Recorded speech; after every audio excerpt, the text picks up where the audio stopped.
This 7-minute video introduces you to the music of Johannes Brahms and Amy Beach.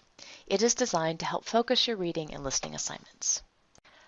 Brahms was born in Hamburg, Germany, the son of a dance hall horn and bass player. Although certainly not affluent, his parents gave him a strong education, and he studied music theory as well as piano as a child.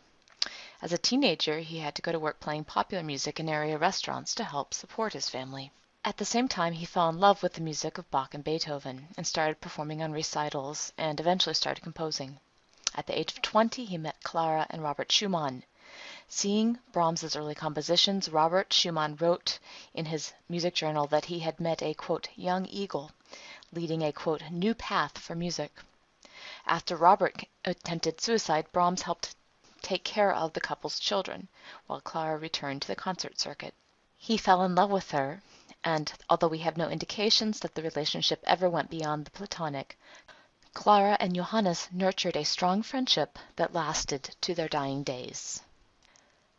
With the help of Clara's introductions, Brahms was hired in Vienna, first as a director of the Singakademie and then as the director of the choir and orchestra of Vienna's famous music society. Although Brahms would continue to travel for conducting gigs and to help coordinate scholarly editions of music by C.P.E. Bach, Schumann, Schubert, and Chopin, Brahms made Vienna, the city of Haydn, Mozart, and Beethoven, his home.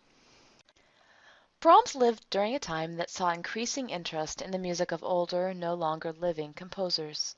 By the time Brahms was 20, about 3/5 of the music played at concerts was by no longer living composers.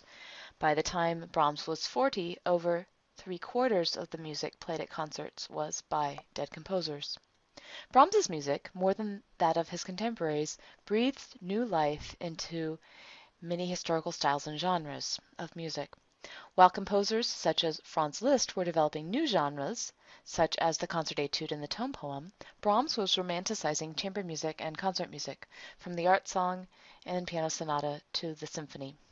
Perhaps one of his larger departures from tradition is represented by his A German Requiem, a work that is no Catholic requiem, although it might be understood to be a Protestant meditation on death and German nationalism.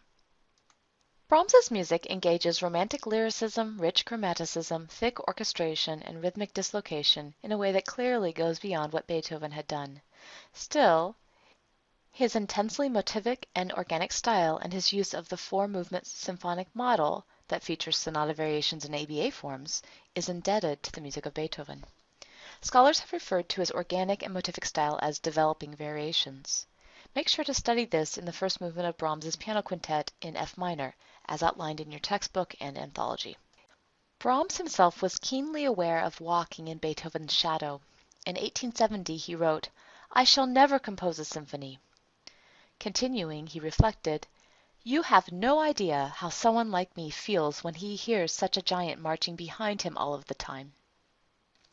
Nevertheless, some 6 years later, after a 20-year period of germination, Brahms premiered his first symphony. Within 10 years, Brahms had written 4 symphonies, all using the traditional four-movement form. The finale to Brahms's Fourth Symphony is a variations movement. Other composers, including Beethoven in his Eroica Symphony, had written finales in variation form. Here's one of the themes from the final movement of the Eroica Symphony. In the finale to his Fourth Symphony, Brahms writes a variations movement using the Baroque technique of the chaconne or passacaglia. This is instead of following the melodic variations of Haydn and Mozart and Beethoven. In the Baroque technique of the chaconne or passacaglia, in this type of variations movement, it is the bass line, not the melody line, that is varied.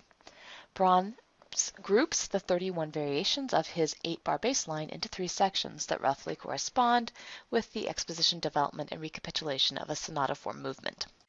You can see how closely Brahms's 8-measure theme follows an ostinato bass line from a movement from one of Bach's church cantatas.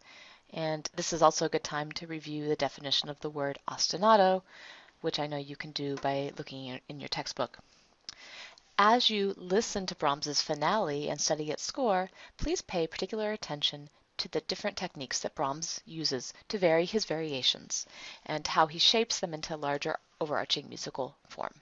Whereas Brahms is one of the most well-known composers of classical music, the talented Amy Beach has received much less attention. The only child of a wealthy New England family, Amy Beach quickly established herself as a piano prodigy, making a concerto appearance with the Boston Symphony Orchestra as a teenager.